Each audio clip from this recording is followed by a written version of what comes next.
Assalamualaikum warahmatullahi wabarakatuh. Waalaikumsalam warahmatullahi wabarakatuh. Yang terhormat Ibu Dr. Andalistiani Damayanti selaku Kepala SMK Negeri 14 Kota Surakarta.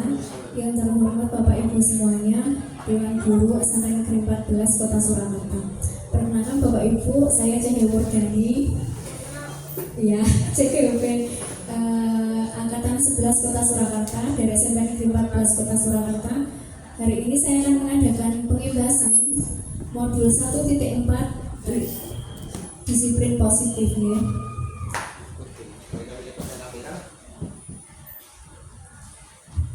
Disiplin positif ini ada karena berdasarkan dari filosofi pendidikan Ki Hajar Dewantara ya, Ki Hajar Dewantara.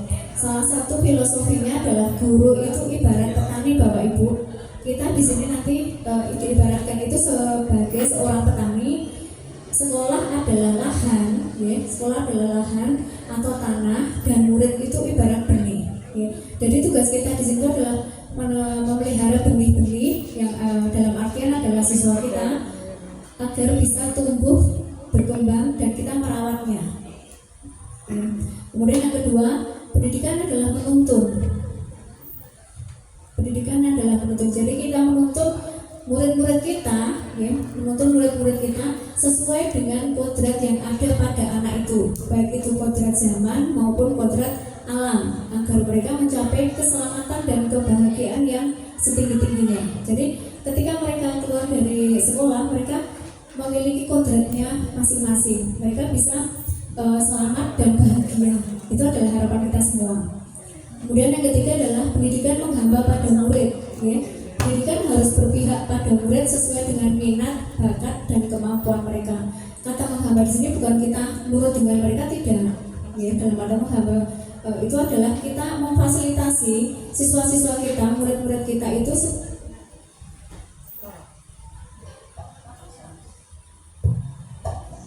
saya lanjutkan ya, sesuai dengan minat dan bakat dari masing-masing anak tersebut. Karena siswa kita dari 640 sekian itu mereka memiliki minat dan bakatnya masing-masing. Setiap siswa, setiap murid pasti memiliki keunikan masing-masing. Jadi kita menuntun mereka sesuai dengan kodrat alam dan kodrat zaman.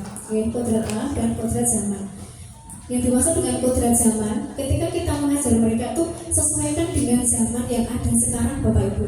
Kita tidak bisa kembali di masa kita sekolah dulu, ya. Karena kalau kita kembali ke masa kita sekolah dulu, mengajarnya, cara mengajarnya, kita tidak menarik lagi bagi siswa.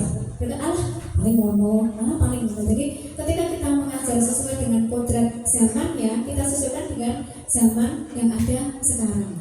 Kemudian kalau kodrat alam itu kita sesuaikan dengan di mana siswa itu bertempat tinggal, ya. Kita sesuaikan dengan di mana mereka bertempat tinggal. Ini terjadi saya alami Bapak Ibu ketika saya kemarin masih di Organilir, saya memberikan contoh yang konseptual. Jadi membuat T1 dan sebagainya itu yang ada di situ. Sedangkan ketika saya pindah di sini, ya saya sesuaikan lagi yang ada kodrat alam yang ada di kota Surakarta. Iya, Serabi, bukan Serabi contohnya. Kemudian nilai-nilai guru Bapak Ibu, yang ini nilai-nilai guru penggerak yang diharapkan ada pada diri kita semuanya. Yang pertama adalah berpihak pada murid, itu yang tadi kita memfasilitasi anak-anak didik kita sesuai dengan minat dan bakat mereka masing-masing. Karena ingat, percaya bahwa murid itu memiliki keunikan masing-masing. Ya, kita tidak bisa menyamaratakan semuanya harus suka A, semuanya harus suka B, semuanya harus suka C. Mereka memiliki kesukaan dan keunikan masing-masing. Kemudian reflektif, kita harus terbiasa untuk melihat pada diri kita. Ya, kita berefleksi, apa sih yang kurang dari saya? Apa sih yang kelebihan saya? Apa kekurangan saya? Itu yang harus kita mulai gaungkan pada diri kita sendiri Bapak Ibu. Kemudian yang ketiga adalah mandiri. Mandiri di sini dalam artian kita harus selalu bisa mengikuti zaman, ya, mengikuti zaman. Kita mengikuti pelatihan, mengikuti diklat. Contohnya saya sama Iwan mengikuti Jeminai. Gitu. Itu adalah salah satu usaha kita untuk biar kita bisa menjadi guru yang mandiri. Kemudian kolaboratif, Ini adalah kita berkolaborasi bisa dengan sesama guru, bisa dengan kita berkolaborasi dengan siswa, bisa juga kita berkolaborasi dengan orang tua siswa. Itu dalam artian kita bekerja sama dengan semua pihak yang berhubungan dengan siswa tadi atau murid tadi. Contohnya yang kolaboratif adalah ketika misalnya ada siswa yang tidak masuk, kita berkolaborasi dengan orang tuanya, mengkonfirmasi ketidakhadiran siswa itu di sekolah. Kemudian kita juga bisa berkolaborasi, saling bertukar pikiran dengan Bapak Ibu guru. Misalnya untuk mapel IPS saya dengan Busung, dengan Bujung, mungkin kami bisa berkolaborasi, saling bertanya gitu untuk menjelaskan materi ini itu enaknya pakai metode yang gimana, pakai media yang gimana. Kita bisa saling berkolaborasi. Ya bisa, dengan mapel yang lain juga bisa. Kemudian inovatif ini yang kita bawa guru ketika kita mau mengajar kepada siswa kita harus sesuaikan dengan kodrat zamannya. Jadi itu kata kuncinya adalah penyesuaian dengan kodrat zaman yang ada sekarang. Nah, kemudian budaya positif Bapak Ibu, budaya positif merupakan perwujudan dari nilai-nilai atau keyakinan universal yang diterapkan melalui pembiasaan hal yang baik, mencakup sikap atau perilaku maupun tutur kata oleh seluruh warga di sekolah. Jadi yang harus punya disiplin positif bukan cuma siswa, bukan cuma guru, tapi semua warga dari sekolah SMP Negeri 14 Kota Surakarta. Nah, ini saya menggarisbawahi adanya pembiasaan adanya pembiasaan yang positif. Tapi saya pernah mendengar ketika masih di sana kemarin itu ada pembiasaan tanpa penyadaran itu percuma saja. Siswa hanya terbiasa. Contohnya misalnya pembiasaan kita membaca buku atau pembiasaan kita ketika meminta siswa membuang sampah pada tempatnya. Kita juga harus memberikan penyadaran. Kenapa sih mereka harus membuang sampah itu pada tempatnya? Kenapa sih ketika hari Selasa dengan hari Kamis itu ada kegiatan imtak? Jadi mereka bukan hanya terbiasa, tapi kita berikan juga penyadaran alasan kenapa mereka harus melakukan hal itu. Karena kalau terbiasa mereka hanya biasanya berlakunya terbiasa membuang sampah di sekolah, yang di rumah mungkin ketinggalan, ilmunya ketinggalan. Jadi kita harus memberikan penyadaran alasan kenapa mereka harus melakukan pembiasaan yang baik tadi. Kemudian, konsep utama dari budaya positif ini ada 6. Yang pertama adalah perubahan paradigma. Kemudian yang kedua ada kebutuhan dasar manusia, keyakinan kelas, disiplin positif, dan 5 posisi kontrol. Dan yang terakhir adalah segitiga restitusi. Nah, kita yang pertama, perubahan paradigma. Ternyata untuk membangun budaya yang positif, sekolah perlu menyediakan lingkungan yang aman, nyaman, agar murid-murid mampu berpikir, bertindak, dan mencipta dengan merdeka, mandiri, dan bertanggung jawab. Disiplin berkaitan dengan kontrol. Dalam hal ini adalah kontrol guru dalam menghadapi siswa. Kemudian, ini coba Bapak Ibu, ini ada kegiatan cobalah buka. Kita membayangkan kita adalah A, Bapak Ibu adalah A. Kemudian kita bayangkan bahwa kita mengepalkan salah satu tangan kita. Coba dibuka. Kita kepalkan salah satu tangan kita. Di dalam tangan kita itu ada hal yang paling berharga dalam hidup kita. Ada hal yang paling berharga dalam hidup kita. Nah, kemudian tugas teman kita, rekan kita yang B, itu adalah mencoba dengan segala cara untuk membuka kepalan tangan kita tadi. Bisa dengan membujuk, menghardik, menggelitik, kemudian dengan berbagai macam cara. Tapi apa yang terjadi? Ada yang mau membuka tangannya? Tergantung. Siapa yang minta dulu? Kalau pacarnya tak buka. Terus, jawabannya yang punya kontrol pada kepalan tangan kita itu adalah kita sendiri. Kita mau membuka atau tidak itu tergantung dari kita sendiri. Kalau yang tadi tergantung yang minta pacarnya. Itu berarti, tapi tetap kendalinya adalah pada kita. Kita mau membuka atau tidak kan dari kita sendiri. Kita tidak bisa dibujuk, dirayu, dihardik dan lain sebagainya. Nah, kemudian ternyata kita membuka atau menutup kepala tangan kita itu sesuai atau bergantung dengan kebutuhan dasar kita. Ya, kebutuhan dasar kita. Nah, kemudian menurut psikiater dan pendidik ini ada teori ternyata ada beberapa miskonsepsi ya, terhadap makna kontrol. Ini ada beberapa ilusi guru mengontrol siswa atau murid. Pada dasarnya kita tidak dapat memaksa Bapak Ibu, kita tidak bisa memaksa misalnya, ayo kamu harus belajar dengan bujangnya, dengan baik, bla bla bla bla. Kita itu kalau seandainya dia menuruti perintah kita, itu sebenarnya hanya ilusi kita saja. Sebenarnya mereka ketika menurut itu, mereka memang teori kontrolnya mereka sudah aku sama bujang dia. Ya, dia jadi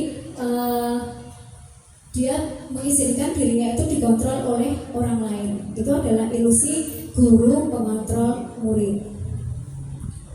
Kemudian ilusi bahwa semua penguatan positif itu efektif dan bermanfaat. Ini yang dulu pernah saya lakukan Bapak Ibu. Ketika saya masih di Tanjung Raja itu saya sampai membuat gambar bintang ya. Saya print, saya tempelkan di bungkus di karton dari susu Denko. Karena anak saya masih kecil-kecil, saya tempelkan di situ. Saya gunting. Ayo, siapa yang bisa jawab pertanyaan ini maju ke depan, dapat bintang. Ya. Pas awal-awal itu mereka efektif. Wah, aku harus dapat bintang. Sampai bintang itu ditempelkan di sebalik buku. Bintang pertama, bintang kedua, bintang ketiga. Ya. Tapi ternyata itu cuma efektifnya itu cuma beberapa kali saja. Yang ini, paling baru untuk bintang. Nah, itu roti lah itu kan. Itu hanya ternyata ilusi penguatan positif atau bujukan adalah bentuk kontrol. Segala usaha untuk mempengaruhi murid agar mengulangi suatu perilaku tertentu adalah suatu usaha untuk mengontrol murid tersebut. Dalam jangka waktu tertentu, kemungkinan murid tersebut akan menyadari dan mencoba menolak bujukan tadi. Yang awalnya antusias, ya. Ayo di mana letak astronomis Indonesia maju Bapak Ibu? Saya tempelkan peta, awal itu langsung maju. Bahkan ketika saya pernah buat kegiatan untuk penelitian tindakan kelas itu make and match, jadi mencocokkan. Saya bagikan kartu berisinya pertanyaan, sebagian berisi jawaban. Jadi mereka tuh pas awal tuh antusias, boleh sampai mubuk-mubuk di kelas. Gitu. Itu cuma berlaku cuma 1 kali, 2 kali, 3 kali. Selanjutnya, nanti yang lain aja Bu. Gitu. Itu juga pernah terjadi ketika saya masih di sana kemarin itu. Kemudian ilusi bahwa kritik dan membuat orang merasa bersalah dapat menguatkan karakter. Ini membuat siapa yang masih sering melakukan. Saya kadang-kadang juga gitu. Coba, kamu masa nggak kasihan dengan dirimu sendiri? Masa kamu nggak kasihan dengan orang tuamu? Itu kan cara kita untuk sebenarnya menyadarkan mereka. Ya. Tapi ternyata kalau hal itu berlaku pada mereka itu ternyata sebenarnya cuma ilusi aja Bapak Ibu. Itu bukan hal yang nyata. Mereka hari ini mungkin nurut dengan kita, besoknya belum tentu. Ya, belum tentu. Walaupun kita sudah menggunakan kritik ya, masa kamu nggak kasihan, bla bla bla bla. Masa kamu nggak kasihan dengan dirimu sendiri? Masa kamu nggak kasihan dengan bujangnya dan ngajar dengan antusias loh. Dari kantor jalan kaki ke sini, ayo tujuannya mencerdaskan anak bangsa. Gitu. Ternyata mereka kadang-kadang mereka juga mereka membiarkan kita mengontrol dirinya itu sebenarnya cuma ilusi saja Bapak Ibu. Besok-besok nggak berlaku lagi. Kemudian ilusi bahwa orang dewasa memiliki hak untuk memaksa. Oke. Itu ilusi bahwa orang dewasa memiliki hak untuk memaksa. Banyak orang dewasa yang percaya bahwa mereka memiliki tanggung jawab untuk membuat murid-murid berbuat hal-hal tertentu. Apapun yang dilakukan dapat diterima selama ada sebuah kemajuan berdasarkan pengukuran kinerja. Nah, ternyata yang kita lakukan, kita sebagai guru memaksa murid itu juga ternyata cuma ilusi saja Bapak Ibu. Ya. Nah, ternyata bagaimana seseorang bisa berubah dari paradigma stimulus respon kepada pendekatan teori kontrol. Ini adalah ada dari Covey, ya. Bila kita ingin membuat kemajuan perlahan, sedikit-sedikit ubahlah sikap atau perilaku Anda. Jadi kita merubahnya itu biasanya cuma sedikit-sedikit Bapak Ibu. Kita tidak bisa yang hari ini misalnya negatif banyak, ternyata besok harus berubah positif banyak. Itu nggak bisa. Kita bisanya hanya sedikit demi sedikit saja. Kemudian ubahlah bagaimana Anda melihat dunia, bagaimana Anda berpikir tentang manusia. Ubahlah paradigma Anda, skema pemahaman dan penjelasan aspek-aspek tertentu tentang realitas. Nah, perubahan paradigma stimulus respon teori kontrol, ya. Siapa yang sesungguhnya yang memiliki kontrol? Ini ada dua stimulus respon dan teori kontrol. Berdasarkan stimulus respon, kita mencoba mengubah orang agar berpandangan sama dengan kita. Ya, kita mencoba mengubah orang agar berpandangan sama dengan kita. Ini bisa tidak Bapak Ibu? Tidak bisa. Karena setiap orang punya pandangannya sendiri, gitu. Pandangannya sendiri-sendiri. Kemudian kalau teori kontrol, kita berusaha memahami pandangan orang lain tentang dunia. Jadi kita yang harus memahami pandangan orang lain. Bukan kita, ayo pandangannya harus sama dengan dia, bukan. Tapi kita mencoba memahami pandangan dari orang lain. Kemudian perilaku buruk dilihat sebagai sebuah kesalahan. Belum tentu Bapak Ibu, ya, belum tentu. Ternyata semua perilaku itu memiliki tujuan. Bahkan mungkin murid-murid kita yang negatif itu juga sebenarnya mereka memiliki tujuan. Mungkin ingin diperhatikan, mungkin ingin disayang, gitu. Tapi mungkin caranya saja yang tidak benar, tidak benar. Kemudian orang lain bisa mengontrol saya, hanya Anda yang bisa mengontrol diri Anda. Hanya kita Bapak Ibu yang bisa mengontrol diri kita sendiri, ya. Kemudian saya bisa mengontrol orang lain, ya. Jadi saya bisa mengontrol orang lain. Kalau di teori kontrol Anda tidak bisa mengontrol orang lain. Ini kembali lagi, yang bisa mengontrol diri kita itu hanya diri kita sendiri. Kita tidak bisa mengendalikan orang lain juga tidak bisa mengendalikan kita. Kemudian pemaksaan ada pada saat bujukan gagal. Kalau dibujuk sudah gagal, dipaksa gitu. Itu kan kadang-kadang kita dibujuk halus-halus koyo nira apa, dipaksa. Padahal kolaborasi dan konsensus menciptakan pilihan-pilihan baru. Kita tanya dulu, mereka itu maunya gimana, maunya apa, baru kita cari solusi bersama. Kemudian di stimulus respon, model berpikir menang kalah. Sedangkan di teori kontrol, modelnya berpikir menang-menang, bukan kalah. Jadi ketika kita membuat teori kontrol, semuanya itu menang, tidak ada yang kalah. Tidak ada yang kalah, semuanya menang dan menang. Kemudian, nah yang kedua adalah disiplin positif. Dalam rangka menciptakan lingkungan positif, salah satu strategi yang perlu kita tinjau kembali adalah penerapan disiplin di sekolah kita. Apakah sudah efektif ataukah belum? Bapak Ibu mohon maaf saya itu kalau ngomong cepat. Jadi kalau nanti kecepatan, tolong diingatkan Saya itu kan lari dong. Di tengah jalan lari. Mau kecepatan pola. Dan nanti kalau saya terlalu cepat, nanti tolong diingatkan Saya itu kalau gitu. Kadang-kadang busanya jangan cepat-cepat. Oh iya, sudah berhenti lagi, nanti baru diatur lagi kayak gitu. Jangan cepat-cepat. Kemudian di sekolah kita pasti ada penerapan disiplin. Kemudian dalam budaya kita makna kata disiplin, ini dalam budaya kita makna disiplin dimaknai menjadi sesuatu yang dilakukan seseorang pada orang lain untuk mendapatkan kepatuhan. Jadi kalau orang itu patuh pada kita, berarti bisa dikatakan sebagai disiplin. Oh, kenapa ini? Sebentar OTW. Ini nggak bisa nih, cukup. Sebentar. Nah, sudah bisa lagi. Berarti tadi itu OTW, asli jalan. Nah, sebagai pendidik tujuan kita adalah menciptakan anak-anak yang memiliki disiplin diri sehingga mereka bisa berperilaku dengan mengacu pada nilai-nilai kebajikan universal dan memiliki motivasi intrinsik bukan ekstrinsik. Motivasi intrinsik itu motivasi dari dalam diri kita. Kalau motivasi ekstrinsik itu motivasi yang berasal dari luar. Karena ini tadi teori kontrol, bagaimanapun kita mau mengontrol orang lain, kita tidak bisa. Jadi yang harus kita tanamkan pada murid-murid kita adalah motivasi intrinsik, motivasi dari dalam diri mereka sendiri. Salah satu contohnya misalnya tujuan mereka datang ke sekolah itu mau ngapain sih mereka? Kita munculkan motivasinya dari dalam diri mereka sendiri. Kita tidak bisa memaksa murid agar mengikuti apa yang kita mau. Harus dari motivasi intrinsik mereka sendiri.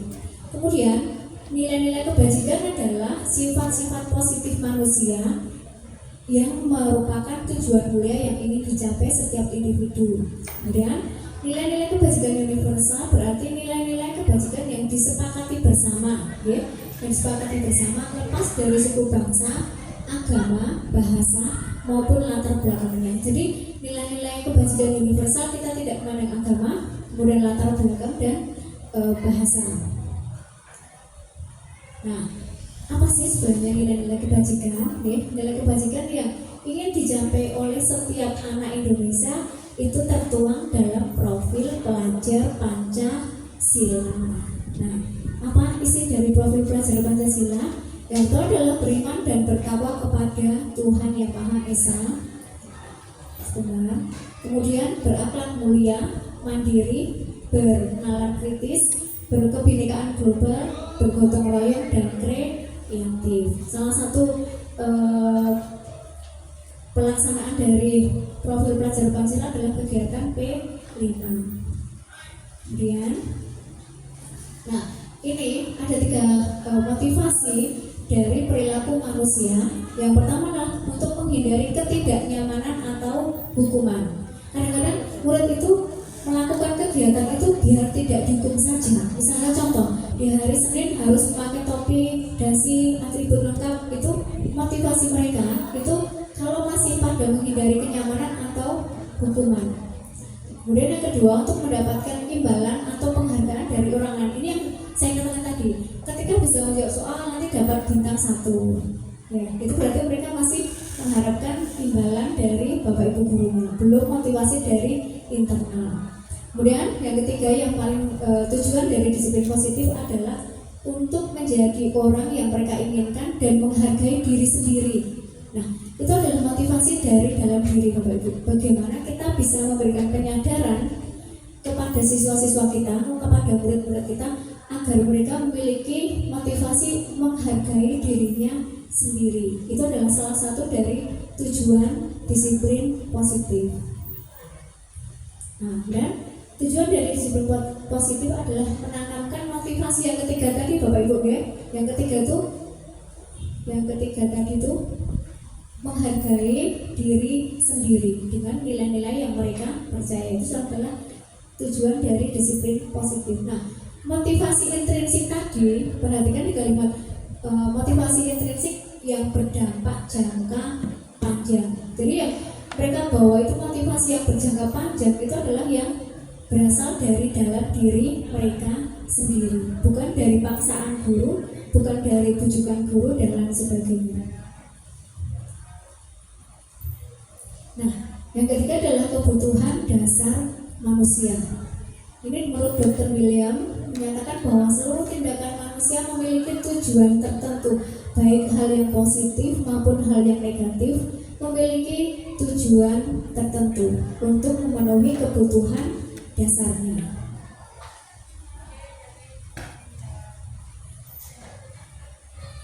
Nah, yang 5 kebutuhan dasar tadi itu apa? Yang pertama adalah penguasaan, kedua merasa diterima, yang ketiga kebebasan, keempat kesenangan, dan yang kelima adalah bertahan hidup. Monggo Bapak Ibu silakan berdiri semuanya, Bapak Ibu. Monggo Bapak Ibu silakan berdiri. Ini permainannya adalah konsentrasi. Ya. Konsentrasi, ya. Konsentrasi. Sudah siap? Kita taruh tangan kita di depan, tangan ke depan, tangan ke atas, tangan ke samping, tangan ke bawah, tangan ke atas, tangan ke bawah, tangan ke depan Bapak Ibu. Ya. Ini tangan ke depan, ayo. Kemudian tangan ke samping. Pinter. Berarti Bapak Ibu masih konsentrasi semua. Terima kasih, semoga temukan yang kita semua. Oke, boleh minum, boleh, monggo. Oh, izin. Siapa? Nanti tak minum ya nanti. Oke. Kemudian kebutuhan bertahan hidup ini yang kebutuhan yang bersifat fisiologis Bapak Ibu yang untuk bertahan hidup. Contohnya adalah kesehatan. Ya, ini kalau di pelajaran IPS itu ada kebutuhan primer, ya. Ada kebutuhan primer yang kalau dia tidak terpenuhi, kelangsungan hidupnya itu akan terhenti atau tidak bisa berlangsung dengan baik. Yang kedua adalah kasih sayang dan rasa diterima. Nah, kita pernah tidak Bapak Ibu, kadang-kadang anak-anak kita itu inginnya itu mereka tuh kayak membutuhkan kasih sayang, gitu. Jadi baru Bu Jaya, aku tadi bla bla bla bla bla. Mereka tuh kadang-kadang menganggap kita tuh pengaget, jadi mereka tuh maunya bercerita dengan kita. Gitu. Kalau ada murid yang mau bercerita dengan kita, berarti dia tuh masih membutuhkan kasih sayang, gitu. Jangan, suruh ini. Kan kadang-kadang, suruh ini. Padahal mereka tuh membutuhkan teman untuk curhat, gitu. Membutuhkan teman untuk berbagi, karena dia merasa bahwa guru tersebut itu bisa menerima atau bisa memberikan kasih sayang dan rasa diterima. Nah, kemudian yang ketiga ada penguasaan. Ini adalah kebutuhan pengakuan atas kemampuan. Ada kan Bapak Ibu yang kadang-kadang pokoknya nilaiku kudu 100. Begitu dapat tugas, kerjakan, maju ke depan. Itu ada mereka, berarti mereka ingin mencukupi atau memenuhi kebutuhan akan penghargaan, penguasaan, kebutuhan pengakuan atas kemampuannya. Kemudian yang keempat adalah kebebasan. Ini biasanya murid-murid yang berjalan-jalan di dalam kelas itu mereka menginginkan kebebasan Bapak Ibu, karena mereka perlu banyak bergerak, mereka senang mencoba hal-hal baru, gitu. Kalau yang di 8D ini kipas angin itu bisa mobile, kadang di sini, kadang di sana lagi, di stop kontaknya itu dipindah-pindah, ya.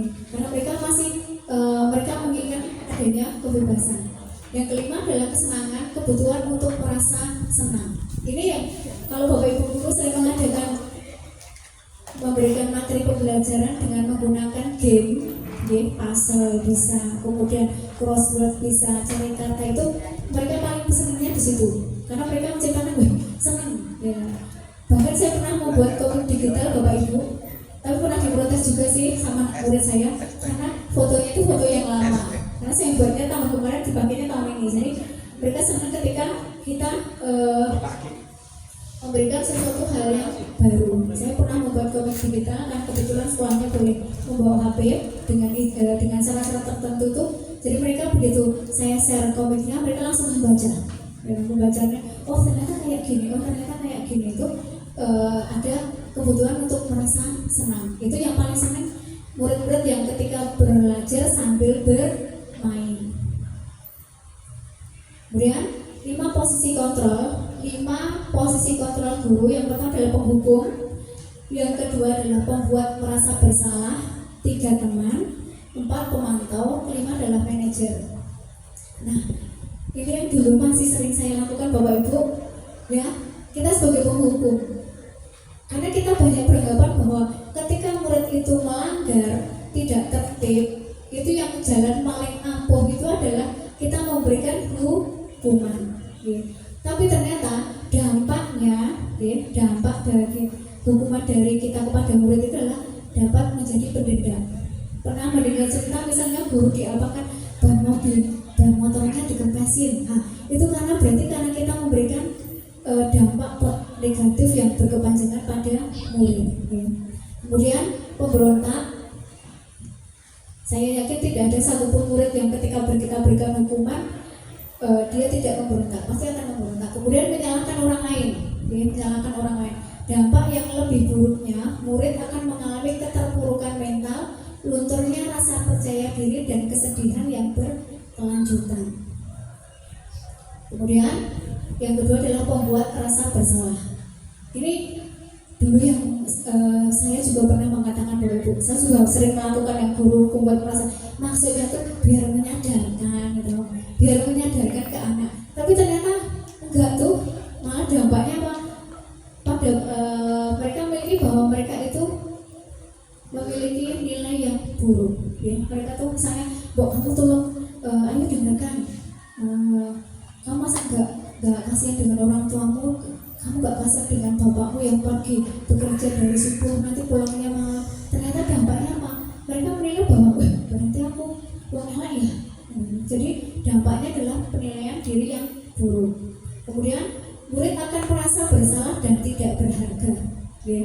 Kemudian murid dapat menumpahkan segala amarah meskipun dengan cara yang negatif. Murid dengan perasaan tertekan seperti ini yang tiba-tiba dapat meletus amarahnya, sehingga dapat menyakiti diri sendiri bahkan orang lain. Ya. Karena semoga saja murid-murid kita tidak ada yang seperti itu, ya. Kita jangan sampai membuat mereka tuh merasa bersalah. Karena setiap siswa, setiap murid itu pasti memiliki sisi positifnya, walaupun kita memandangnya sebagai kadang-kadang memandangnya masih dalam porsi yang negatif. Kemudian teman, guru tidak akan menyakiti murid, namun akan tetap berupaya mengontrol melalui persuasi. Guru akan bersikap akrab, ya. Kemudian berkata ramah dengan gestur merapat pada murid dan tersenyum jenaka. Ya. Kemudian dampak positifnya ini ada dua dampak positif dan dampak negatif. Dampak positifnya dapat menjalin hubungan baik antara guru dan murid. Ternyata dampak negatifnya akan muncul rasa ketergantungan murid terhadap guru. Okay. Nah, itu kadang-kadang juga masih sering kita lakukan, okay? Nah, ternyata kalau kita sekali tidak membantu mereka bertindak sebagai teman, ternyata murid itu akan merasa kecewa. Wah, bocah iki ora kanca teman ya. Karena biasanya kita sering berperilaku sebagai memposisikan diri kita sebagai teman mereka. Ternyata begitu kita sekali saja tidak membantunya, mereka merasa bahwa kita sudah mengecewakannya. Nah, kemudian yang keempat adalah pemantau, ya, posisi pemantau. Kamu melanggar peraturan atau tidak? Berapa kali kamu nggak masuk? Berapa kali kamu apa dan lain sebagainya? Itu adalah posisi pemantau. Kemudian dengan menggunakan sanksi dan konsekuensi, guru dapat memisahkan hubungan pribadi dengan murid. Seorang pemantau itu mengadakan hitungan 2 kali apa, 1 kali terlambat masuk, izin ke kamar mandinya 3 kali nggak balik-balik, 1 kalinya 15 menit baru kembali. Itu kita guru sebagai pemantau, kita mengadakan perhitungan. Ya, kayak satpam. Terus yang kelima adalah manajer. Ini yang paling ideal, Bapak Ibu, kita harus bisa memposisikan diri kita sebagai manajer. Guru melakukan sesuatu bersama dengan murid, mempersilahkan murid mempertanggungjawabkan perilakunya, mendukung murid agar dapat menemukan solusi. Jadi ketika mereka bermasalah, kita bimbing mereka agar menemukan solusinya sendiri. Nah, kemudian penekanan bukan pada kemampuan membuat konsekuensi, namun bagaimana dapat berkolaborasi dengan murid dalam memperbaiki kesalahan yang telah dilakukan. Nah, ini Bapak Ibu, penghukum deh, ini yang guru berbuat ketika kita menjadi penghukum, kita menunjuk-nunjuk. Kok kowe ora ngrungokne to? Kita berarti sebagai guru penghukum. Kemudian kalau yang pembuat merasa bersalah, berceramah menunjukkan kekecewaan mendalam. Kamu sudah mengecewakan ibu, ya? Kamu sudah mengecewakan Bu Cahya. Hari ini kamu gak mendengarkan Bu Cahya dengan bagus. Ya, itu berarti kita membuat posisi kita sebagai orang merasa bersalah. Kemudian kalau sebagai posisinya sebagai teman, kita membuatkan alasan-alasan untuk murid-murid kita. Misalnya, lakukan untuk bapak ibu, ya sudah, nanti bapak bantu ya, nanti bujunya bantu gak apa-apa, tenang aja. Itu kita sebagai teman bapak ibu. Kemudian kalau pemantau kita menghitung dan mengukur apa peraturannya, ayo kamu tidak memakai dasi hari ini, apa peraturannya, kemudian apa konsekuensinya atau sanksinya, apa yang telah kamu lakukan, apa yang terjadi sekarang, itu yang biasanya kita katakan. Nah, kemudian kalau sebagai manajer, apa yang kita yakini, apa kamu meyakini hal tersebut, ini lebih pada keyakinan kelas. Kita menyadarkan pada murid, apa sih sebenarnya keyakinan kelas kita? Yang kamu lakukan ini melanggar keyakinan kelas kita atau tidak? Ya. Nah, kalau kamu melanggar, kamu memperbaikinya dengan bagaimana? Kalau sudah diperbaiki, kira-kira kamu akan menjadi orang yang bagaimana? Itu adalah posisi kita sebagai manajer. Nah, ternyata hasilnya kalau sebagai penghukum, siswa akan memberontak, pendendam, menyalahkan orang lain. Kalau sebagai pembuat merasa bersalah, menyembunyikan, menyangkal, berbohong. Kemudian kalau yang teman, ketergantungan dengan kita Bapak Ibu. Kemudian kalau memantau, menyesuaikan, tapi cuma ketika diawasi. Kalau nggak diawasi, ya enggak. Kemudian kalau manajer itu menguatkan, kita bisa menguatkan karakter atau watak dari murid kita tersebut. Nah, perbedaan hukuman dan konsekuensi. Ya. Hukuman sesuatu yang menyakitkan harus terjadi, kalau konsekuensi sesuatu memang harus terjadi. Kemudian hukuman membuat anak sakit, baik fisik maupun hati dalam jangka waktu yang lama. Kalau konsekuensi membuat anak merasa tidak nyaman dalam jangka waktu pendek. Kemudian kalau hukuman, anak membenci kedisiplinan. Kalau konsekuensi, anak menghargai disiplin. Hukuman, adanya paksaan. Kalau konsekuensi, stimulus tanggapan. Kemudian mendorong anak menyakiti diri sendiri di hukuman dan mendorong anak agar mudah menyesuaikan diri. Konsep diri yang buruk, konsep diri yang baik. Dan ini yang paling ini Bapak Ibu. Kalau hukuman, anak belajar untuk menyembunyikan kesalahan. Pernah misalnya upacara dia nggak bawa dasi, nggak bawa topi, mereka pasti nyari petugas yang nggak memakai topi dan memakai dasi. Kenapa? Untuk menyembunyikan dari kesalahan mereka, ya, menyembunyikan kesalahan dari mereka. Kalau sebagai konsekuensinya, anak belajar untuk mematuhi peraturan. Kalau hukuman, anak merasa marah, merasa bersalah, dipermalukan, merasa tidak dihargai. Kalau yang konsekuensi, kehilangan hak, dibuat tidak nyaman, diasingkan untuk sementara. Nah, ini termasuk pernyataan itu termasuk dalam hukuman atau konsekuensi Bapak Ibu. Mencatat 100 kali di dalam buku kalimatnya saya tidak akan terlambat lagi, ya. Ketika karena terlambat ke sekolah, itu termasuk hukuman atau konsekuensi? Hukuman. Ini zaman kita SD pasti sudah pernah. Saya tidak akan mengganggu teman lagi, saya tidak akan mengganggu teman saya sampai kadang-kadang 1 halaman 2 halaman. Dia pernah kan waktu SD zaman kita dulu masih kayak gitu. Kemudian yang kedua, lari mengelilingi lapangan basket 2 kali karena terlambat hadir di sekolah. Itu termasuk hukuman atau konsekuensi? Hukuman. Membersihkan coretan yang dibuatnya di meja tulis. Hukuman atau konsekuensi? Ayo, hukuman atau konsekuensi? Membersihkan coretan yang dibuatnya di meja tulis. Konsekuensi. Kemudian murid diminta untuk push up 15 kali karena tidak menggunakan masker ke sekolah. Hukuman. Kemudian menggantikan kertas tugas teman yang telah dicoret-coret. Konsekuensi. Berjemur di lapangan basket pukul 12 siang karena mengobrol. Itu jauh banget ini. Ngobrol dengan temannya langsung berjemur di lapangan basket jam 12. Tapi jam 12 gosong nanti. Jadi yang berjemur di lapangan basket pukul 12 siang karena mengobrol dengan teman termasuk dalam hukuman. Kemudian murid diminta bertelanjang kaki sepanjang hari karena tidak menggunakan sepatu warna hitam sesuai peraturan sekolah. Hukuman. kasihan kalau saya bertelanjang Kalau kaki pacaran di sepanjang kelas hari. hukumannya apa? Pacaran di kelas. Nah, maka kita bisa menyimpulkan bahwa Banyak dinikahkan. hukuman itu bersifat tidak terencana atau tiba-tiba. Konsekuensi. Tahu-tahu terlambat ke sekolah, ayo push up, ayo lari keliling lapangan. Itu berarti tidak terencana atau tiba-tiba.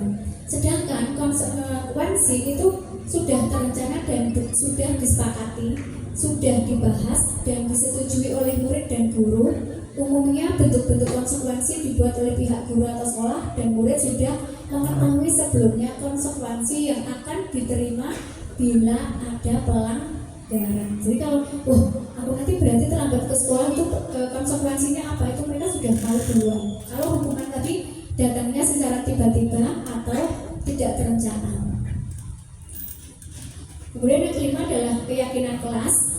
Keyakinan kelas adalah nilai-nilai kebajikan atau prinsip-prinsip universal yang disepakati bersama secara universal lepas dari latar belakang, suku, negara, bahasa, maupun agama. Suatu keyakinan akan lebih memotivasi seseorang dari dalam. Ini adalah motivasi intrinsik tadi. Pembentukan keyakinan kelas, ini keyakinan kelas bersifat abstrak daripada peraturan yang lebih rinci dan konkret. Karena di keyakinan kelas bahasanya bahasa yang universal. Kemudian keyakinan kelas berupa pernyataan yang universal. Pernyataan keyakinan kelas senantiasa dibuat dalam kalimat positif. Kemudian keyakinan kelas hendaknya tidak terlalu banyak sehingga mudah diingat dan dipahami. Misalnya keyakinan kelas kita 5 atau 6, mereka lebih paham dibandingkan dengan 12 atau 20 ya. Kemudian semua warga kelas baiknya ikut berkontribusi dalam membuat kegiatan kelas lewat curah pendapat tadi. Kemudian bersedia meninjau kembali keyakinan kelas dari waktu ke waktu. Peninjauan kelas, keyakinan kelas bukan hal yang tabu untuk dirubah, ditambah, dikurangi, itu hal yang biasa. Oke? Jadi keyakinan kelas yang di kelas Bapak Ibu semuanya, misalnya mau suatu saat ditambah, itu nggak apa-apa, nggak harus menunggu tahun ajaran baru lagi atau semester depan, enggak. Itu bisa ditinjau dari waktu ke waktu. Kemudian, nah ini contohnya adalah kalimatnya, oke? Kalau peraturannya adalah selalu kembalikan buku ke tempatnya. Keyakinan kelas yang mau dituju adalah tanggung jawab. Ini biasanya di perpustakaan, kembalikan buku ke tempatnya.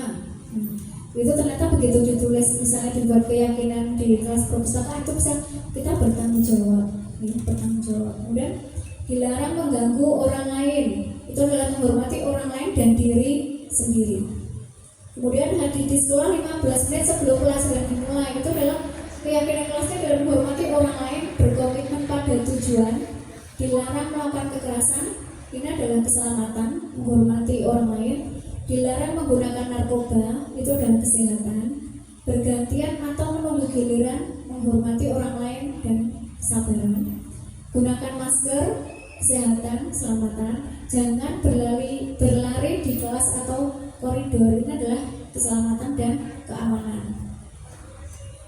Dan ini yang keenam, segitiga restitusi Bapak Ibu. Segitiga restitusi adalah proses menciptakan kondisi bagi murid untuk memperbaiki kesalahan mereka sehingga mereka bisa kembali pada kelompok mereka dengan karakter yang lebih kuat. Nah, jadi yang awalnya melakukan pelanggaran itu ketika kita menerapkan segitiga restitusi, karakter mereka akan menjadi lebih kuat, karakter dalam hal yang positif. Kemudian melalui restitusi, guru dapat membantu murid menjadi lebih memiliki tujuan, disiplin positif, serta memulihkan dirinya setelah berbuat salah. Membantu murid untuk jujur pada diri sendiri dan mengevaluasi dampak dari kesalahan yang dilakukan. Kemudian memberikan penawaran, bukan paksaan. Karena kalau paksaan berarti termasuk dalam guru yang penghukum. Kemudian, nah ini gambarnya segitiga restitusi. Yang pertama adalah dari ada bentuknya segitiga G. Pertama adalah validasi tindakan salah, kemudian menstabilkan identitas, dan yang terakhir adalah menanyakan keyakinan. Kalau yang validasi memvalidasi tindakan yang salah, kamu tentu punya alasan mengapa melakukan itu. Ini biasanya di kalimatnya, kamu tentu punya alasan mengapa melakukan itu. Adakah cara yang lebih efektif untuk mendapatkan apa yang kamu butuhkan? Setiap orang pasti pernah melakukan kesalahan. Kamu bukan satu-satunya yang pernah melakukan. Ini adalah kalimat ketika kita menstabilkan identitas dari murid kita. Kemudian, kalau yang menanyakan keyakinan, nilai-nilai apa yang telah kita sepakati, kamu ingin menjadi orang yang seperti apa? Ini biasanya kita, kamu mau jadi orang yang seperti apa ini? Nah, kemudian ini yang tadi, menstabilkan identitas, berbuat salah itu tidak apa-apa, tidak ada manusia yang sempurna. Bu Jaya juga pernah kok melakukan kesalahan itu. Bu Jaya juga pernah kok terlambat ke sekolah. Ini adalah berarti kita dalam rangka menstabilkan identitasnya, bahwa melakukan kesalahan itu hal yang biasa, ya. Karena tidak ada satupun orang yang tidak pernah melakukan kesalahan. Kemudian yang kedua adalah validasi tindakan yang salah. Ini bisa menggunakan kalimat, padahal kamu bisa melakukan yang lebih buruk dari ini ya. Misalnya, contohnya ada murid kita yang marah-marah dengan temannya, ya marah-marah. Kita bisa menenangkannya dengan kayak gini, padahal kamu bisa loh melakukan yang lebih buruk dari ini. Misalnya memukul. Nah, ternyata kan dia enggak, dia cuma marah-marah toh. Ya. Kemudian kamu pasti punya alasan mengapa melakukan hal itu. Kamu patut bangga pada dirimu sendiri. Jadi kita memberikan semacam pujian pada murid karena kamu telah melindungi sesuatu yang penting buatmu. Mungkin dia marah-marah dengan temannya karena dicontek, bisa juga. Dia marah-marah dengan temannya karena yang paling sering itu ngelakni orang tua, gitu ya, ngelakni orang tua. Nah, kita bisa memujinya menggunakan kalimat kayak gini tadi. Kamu pasti punya alasan mengapa melakukan hal itu. Kemudian kamu patut bangga pada dirimu sendiri karena kamu telah melindungi sesuatu yang penting buatmu. Jadi mereka tidak langsung, wah berarti aku disalahkan, bukan. Kita memvalidasi tindakan yang salah dengan menggunakan kalimat yang tadi. Kemudian menanyakan keyakinan, apa yang kita percaya sebagai kelas. Ya. Karena saya yakin di tiap-tiap kelas itu pasti sudah punya keyakinan kelas. Kemudian apa nilai-nilai umum yang kita telah sepakati? Kita mengingatkan kembali apa sih keyakinan kelas kita? Apa yang sudah kita sepakati bersama? Kalau kamu memarah-marah dengan teman, kesepakatan apa yang sudah kamu langgar? Itu kita menanyakan keyakinan kelas kita. Tujuannya apa? Biar mereka itu bisa, oh ternyata aku salahnya di sini. Jadi kita secara persuasif berarti menyadarkan mereka dan mereka bisa menjadi pribadi yang lebih baik lagi. Ya. Kemudian juga kamu mau jadi orang yang seperti apa? Apa bayangan kelas kita yang ideal? Kalau kita tanya misalnya, kamu punya bayangan kelas yang ideal itu yang gimana? Nanti pasti jawaban mereka dari anak-anak itu pasti bermacam-macam loh Bapak Ibu. Silahkan ditanyakan, kamu punya bayangan impian kelasmu yang menurut versi kamu baik itu yang gimana? Pasti mereka langsung tidak ada PR. Malah deh ngomong kelasnya ber-AC, ya kan? Terus ada kulkasnya. Itu jawaban mereka pasti macam-macam. Jawaban tanyakan apa sih bayangan kelas kamu yang ideal itu yang gimana? Gak panas, ada AC-nya. Loh, ada AC-nya apa lagi? Gak ada temanku yang ini Bu, yang jalan-jalan terus.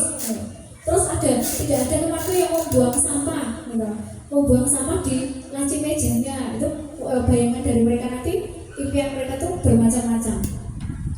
Kemudian, nah kita kembali lagi. Kalau yang tadi kita menyandingkan antara hukuman dan konsekuensi, sekarang kita sandingkan ketiga-tiganya antara hukuman, konsekuensi, dan restitusi. Ya. Kalau yang hukuman itu hanya akan membuat identitas dari murid itu gagal. Ya. Kemudian kalau konsekuensi dan restitusi itu bisa membuat identitas murid itu bisa menjadi sukses. Tapi ternyata berbeda. Kalau hukuman itu adalah sesuatu yang menyakitkan harus terjadi. Kalau konsekuensi sesuatu yang harus terjadi. Ternyata di restitusi merupakan pilihan. Karena ketika kita menangani siswa yang bermasalah atau yang berbuat hal yang negatif, yang paling baik nanti adalah ketika kita mengadakan restitusi. Kemudian kedua, tidak nyaman untuk murid atau anak dalam jangka waktu panjang. Ini adalah hukuman. Kalau konsekuensinya tidak nyaman untuk murid dalam jangka waktu pendek. Sedangkan di restitusi menguatkan untuk murid atau anak dalam jangka waktu yang panjang. Jadi kita menguatkan pribadi yang positif dari murid tadi. Kemudian kalau hukuman, korban mendapatkan keadilan. Biasanya kan, lah dia kayak gini bu, aku yang nggak terima. Nah, ketika kita menghukum pelakunya, yang korban tadi itu dia mendapatkan keadilan. Kalau yang konsekuensi, korban bisa diabaikan. Kalau yang restitusi, korban mendapatkan ganti. Ya. Kemudian kalau hukuman, murid atau anak akan tersakiti. Konsekuensi, murid anak dibuat tidak nyaman. Kalau restitusi, murid anak mendapatkan penguatan. Nah, ini yang lanjutan tadi. Berlaku pasif agresif meningkat kalau di hukuman, kemudian kalau penguatan hanya bertahan dalam jangka waktu pendek, sedangkan restitusi masalah terpecahkan. Nah, ternyata di sini Bapak Ibu, kita bisa menggunakan kalimat ini. Kalau kita di hukuman, kita pasti menggunakan awas ya kalau kamu lakukan lagi, awas lo ya kalau besok kamu terlambat lagi, ya kan? Kita kan biasanya menggunakan kata seperti itu. Ketika di restitusi, di konsekuensi, lakukan apa yang saya katakan. Ayo, lakukan apa yang saya katakan. Ketika konsekuensi. Ketika di restitusi, apakah hal ini yang sesungguhnya ingin kamu lakukan? Kadang-kadang anak-anak itu ya, mereka sebenarnya mau melakukan A, ternyata mereka tidak sadar melakukan B. Contohnya mau marah. Ya, mau marah itu sebenarnya cuma mau marah, ternyata begitu marah dia gebrak meja. Jadi enggak bu, aku tadi kayak enggak ini apa, aku tadi itu enggak ini apa, sebenarnya enggak mau ngegebrak meja, cuma mau marah aja. Wong dia nyontek terosok bu. Ya, itu kan kadang-kadang ada alasannya kayak gitu. Kemudian kalau yang hukuman itu mode paksaan, kalau yang konsekuensi stimulus respon, kalau yang restitusi kita teori kontrol. Kembali lagi tadi. Kemudian mendorong menyalahkan diri, kalau yang hukuman. Kalau yang konsekuensi mendorong kepatuhan, ya. Kemudian kalau yang restitusi mendorong disiplin positif. Nah, ini yang terakhir, konsep diri. Ketika mereka mendapatkan hukuman, konsep diri mereka berarti aku salah ya. Konsep diri mereka menjadi buruk. Ketika konsekuensi, konsep dirinya baik. Karena yang penting aku melanggar, aku sudah konsekuensinya sudah aku lakukan. Itu konsep diri mereka baik. Tapi ketika di restitusi, konsep diri menjadi kuat. Nah, ini yang tadi, ini lanjutan dari yang tadi. Nah, ternyata ada beberapa miskonsepsi ya. Ini yang restitusi tadi. Semua masalah yang berkaitan dengan budaya positif diselesaikan dengan restitusi. Ini yang jadi miskonsepsi.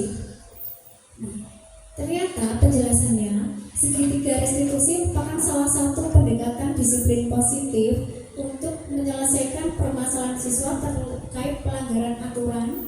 Pendekatan ini menekankan pada dialog. Jadi kita bertanya dulu dengan siswa, kemudian tanggung jawab dan pemulihan alih-alih hukuman. Nah, sebelum melakukan pendekatan restitusi, pendidik seharusnya sudah menegakkan keyakinan kelas dan konsekuensinya. Namun, jika keyakinan kelas dan konsekuensi sudah tidak efektif, maka restitusi adalah pilihan yang terbaik. Berarti hukuman tidak mempan, konsekuensi tidak mempan, yang terakhir adalah restitusi. Nah, penting untuk diingat bahwa segitiga restitusi tidak selalu tepat untuk semua kasus. Tidak semua kasus itu bisa menggunakan penyelesaiannya dengan segitiga restitusi, Bapak Ibu. Segitiga restitusi mungkin tidak dapat menyelesaikan masalah secara tuntas, khususnya untuk pelanggaran berat, ya, seperti kekerasan fisik atau vandalisme dan pelanggaran yang mengakibatkan kerusakan yang tidak dapat diperbaiki. Contohnya adalah cedera fisik, kemudian kerusakan properti sekolah. Itu diperlukan intervensi yang lebih tegas dan terstruktur untuk memastikan keamanan dan ketertiban sekolah. Jadi kalau yang vandalisme tadi tidak bisa diselesaikan dengan segitiga restitusi. Kemudian ada lagi miskonsepsi semua yang tadi. Yang kedua adalah keterbatasan kognitif, kurangnya motivasi dan pengaruh keluarga. Karena Bapak Ibu, yang paling berpengaruh pada diri murid yang paling utama adalah keluarga. Kalau di pelajaran IPS ada sosialisasi yang pertama dan utama bagi murid adalah keluarga. Ya, itu adalah benteng pertamanya adalah keluarga. Ternyata permasalahan keluarga tidak bisa diselesaikan dengan restitusi. Ya, tidak bisa diselesaikan restitusi. Jika murid tidak mau berubah dan tidak termotivasi untuk menyelesaikan masalah serta ada konflik atau masalah di rumah, dapat mempengaruhi perilaku murid di sekolah sehingga segitiga restitusi mungkin tidak dapat menyelesaikan akar permasalahannya. Jadi ketika permasalahan berhubungan dengan keluarga, segitiga restitusi tidak bisa digunakan. Ya. Untuk kasus ini maka utamakan membina hubungan yang dapat membangun rasa percaya murid kepada guru terlebih dahulu, karena tidak semua murid itu bisa terbuka tentang masalah keluarga. Ya, keluarganya ya gimana mereka rata-rata menutupinya. Nah, bagaimana biar murid itu percaya dengan guru? Ya kita tadi dengan membangun rasa percaya murid kepada guru terlebih dahulu. Kemudian pilihan tindakan yang dilakukan murid dalam proses restitusi ditentukan oleh guru. Ya, jadi kita sebagai guru kita menentukan, oh kamu harus begini. Padahal kita menggunakan segitiga restitusi itu tidak diperbolehkan karena nanti tidak akan muncul kesadaran dari diri murid. Ya. Nah, bahwa guru menentukan ini malah dapat berpotensi dampak negatif. Karena apa? Karena pertama, restitusi itu bertujuan untuk menumbuhkan tanggung jawab dan kesadaran murid atas perilakunya, biar mereka itu sadar kalau mereka itu melakukan kesalahan. Nah, kemudian jika guru yang memilih tindakan, jadi kamu harus begini, itu berarti akan murid tidak belajar dari kesalahannya dan tidak terdorong untuk memperbaiki diri. Kemudian yang kedua, menentukan pilihan tindakan untuk murid dapat memicu rasa tidak adil dan kebencian. Itu biasanya yang kita harus menentukan kamu harus begini. Yang ada murid itu benci dengan kita. Yang coba Bapak Ibu. Tapi nggak usah dicoba kayak Bapak Ibu ya. Pasti itu ada rasa kebencian murid itu pasti ada. Ketika kita menentukan apa yang harus mereka pilih, mana yang harus mereka lakukan itu, rata-rata mereka akan benci dengan kita. Kemudian ketiga, peran guru dalam restitusi adalah sebagai fasilitator. Itu hanya fasilitator Bapak Ibu, bukan sebagai pengendali. Guru harus membimbing murid untuk memahami konsekuensi perilakunya. Jadi siswa itu konsekuensinya apa? Mereka menyadarinya, memahaminya, kemudian mengeksplorasi pilihan yang tersedia dan membuat keputusan yang bertanggung jawab. Kemudian proses restitusi yang efektif harus didasarkan pada dialog, refleksi, dan partisipasi aktif murid. Jadi ketika kita mengadakan restitusi, kita harus mengutamakan dialog dengan murid. Ya, kita mengutamakan dialog dengan murid. Kemudian dengan demikian murid dapat mengembangkan kesadaran diri, empati, dan keterampilan problem solving yang bermanfaat bagi masa depan mereka. Nah, kemudian ada miskonsepsi lagi. Jika murid sudah mendapatkan restitusi, maka ia tidak perlu lagi mendapatkan konsekuensi dari aturan yang ada. Kalau sudah ada dialog, berarti tidak ada konsekuensi lagi. Salah Bapak Ibu, ternyata itu miskonsepsi ya. Ternyata perlu dipahami bahwa restitusi dan konsekuensi memiliki tujuan yang berbeda. Restitusi bertujuan untuk memulihkan suasana dan membangun kembali hubungan yang terdampak oleh pelanggaran. Sedangkan konsekuensi merupakan bagian dari tatanan yang sudah ada dalam sekolah yang hadir dengan tujuan untuk membantu murid belajar dari kesalahannya dan mendorong mereka untuk membuat pilihan yang lebih bertanggung jawab di masa depan.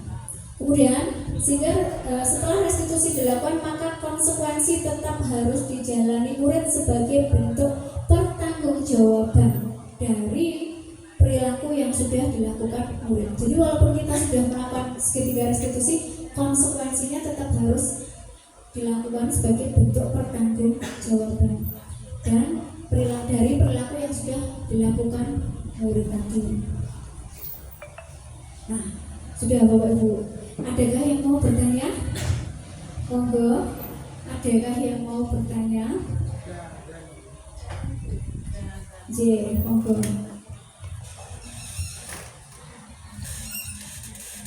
Assalamualaikum warahmatullahi wabarakatuh.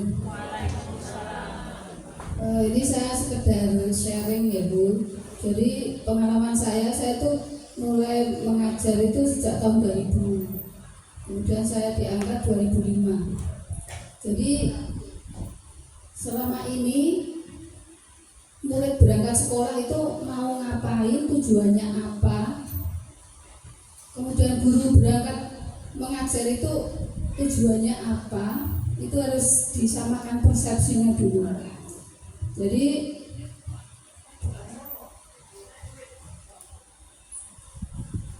ini dalam Undang-Undang Nomor 20 Tahun 2003 itu kan pendidikan usaha sadar dan terencana untuk mewujudkan suasana belajar dan proses pembelajaran agar peserta didik secara aktif mengembangkan potensi dirinya untuk memiliki kekuatan spiritual keagamaan, pengendalian diri, kepribadian, kecerdasan, akhlak mulia, serta keterampilan yang diperlukan dirinya, masyarakat, bangsa, dan negara. Jadi pengalaman saya itu sejak tahun 2000 sampai sekarang itu undang-undang itu nggak pernah dibacakan di depan murid. Jadi kalaupun nggak dibacakan utuh, itu diambil poin-poin tertentu, itu disampaikan ketika apel atau apa. Jadi kita itu punya persepsi yang sama. Kita itu mau apa, atau sekolah itu mau apa. Ini kan karena guru dan murid belum ketemu mau apa. Jadi kalau saya mungkin ada terobosan baru. Jadi dasar berbijaknya sama. Jadi kadang-kadang murid itu nggak tahu kalau gurunya itu ingin yang membuat muridnya baik, ya. Jadi itu semacam sharing yang saya alami, mungkin teman-teman lain alami juga, ya.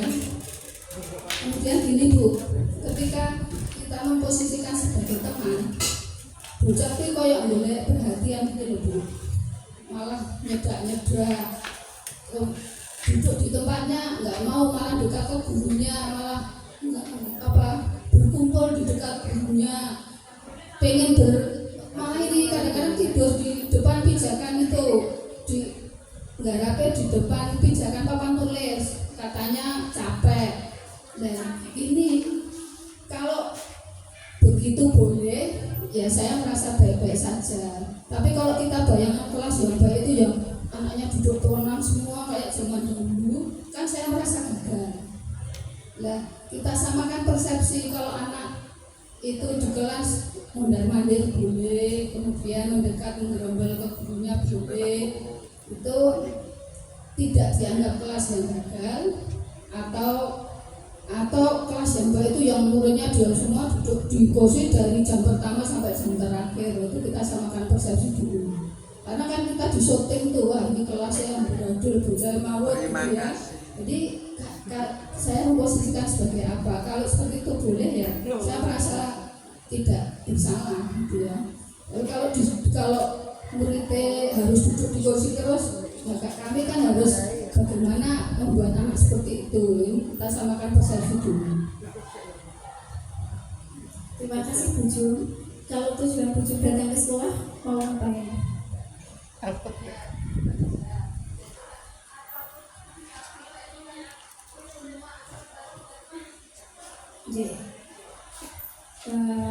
Memang tujuan kita datang Bapak Ibu Guru, kalau datang ke sekolah pasti tujuannya apa Bapak Ibu Guru? Mencerdaskan kehidupan bangsa. Mencerdaskan kehidupan anak bangsa. Okay? Salah satu tujuan kita datang ke sekolah itu kan kita bekerja, karena kita sebagai ASN, terutama kita guru.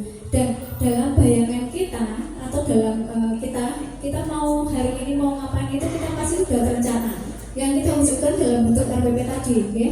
Misalnya kita dari rumah hari ini saya mau ngajar kelas 8E, kemudian 8F, 8A. Itu kita sudah punya rencana. Kita mau ke sekolah itu mau ngapain. Dan kalau yang tujuan dari anak ke sekolah, kalau misalnya saya lihat ini selama ini juga masih fan-fan aja. Kecuali kalau yang 1, 2, 3 yang melanggar itu kita bisa pendekatan persuasif Bu Jum. Jadi tanya, kamu sebenarnya datang ke sekolah itu mau ngapain sih? Kita tanya secara baik-baik saja, okay? Kemudian kalau yang bayangan kita kelas itu harus duduk semuanya, kayaknya sudah nggak zaman lagi deh Bu. Karena memang sekarang kan ada, kita bisa berdiferensiasi. Ada beberapa yang kayak saya tadi, saya kan make a match, mencocokkan kartu. Jadi mereka tuh yus muter, gue nggak bisa ketemu nih. Karena kalau mereka sudah yus boleh ngomong, guna gue, mereka apa bahasa mereka ya, kak, gue dapat apa? Mereka yang penting ketika kita mengajar itu kelas itu hidup, aktif, bukan berarti yang berantakan itu selalu yang negatif enggak ya asalkan mereka tetap beraktivitas belajar. Karena ada beberapa siswa itu yang mereka memang tidak bisa dijawab Bu, ya. Jadi ngerjakan itu semua sediluk pindah rono, masa dulu mana pindah rono itu adalah tetap dalam koridor sebagai aktivitas belajar. Gitu. Jadi kalau yang duduk semuanya dari pagi sampai pulang bosan bujuk, mereka nanti ya ada malah ngantuk aku, kesel aku dan lain-lain. Jadi kadang-kadang kita memerlukan aktivitas kayak juga misalnya kita membuat tayangan puzzle game. Tayangan puzzle kan kalau mereka harus membuatnya terlebih dahulu kan lama, membutuhkan waktu yang lama. Sedangkan kita cuma 80 menit. Jadi saya paling sering tayangan puzzle itu di papan terus aja, cari jawabannya, terus kita maju. Kan mereka tuh kadang-kadang ada loh butuh mau maju tuh tidak guntuk-guntukan dulu. Jadi berbaris, ayo. Misalnya cari kata, ya kan? Cari kata itu ketemu katanya dibuat di kotai. Itu mereka duluan. Jadi nyari dulu, melototi dulu di layar proyektor. Mereka bujanya ayo barisnya. Dan bahkan ketika mereka sampai di situ ternyata sudah dipakai kawannya, kan batal. Jadi aku boleh itu adalah aktivitas selama dalam koridor aktivitas pembelajaran. Karena pembelajaran yang baik itu adalah pembelajaran yang menyenangkan untuk mereka. Mau tidak mau sebagai guru kita harus berpihak pada kepentingan siswa. Mereka butuh mungkin ada lagi Bapak Ibu semuanya. Cukup Bu. Ya, kalau cukup terima kasih Bapak Ibu semua. Saya sudah berbagi pembebasan, berbagi sharing tentang budaya positif di sekolah. Terima kasih atas perhatiannya. Wassalamualaikum warahmatullahi wabarakatuh.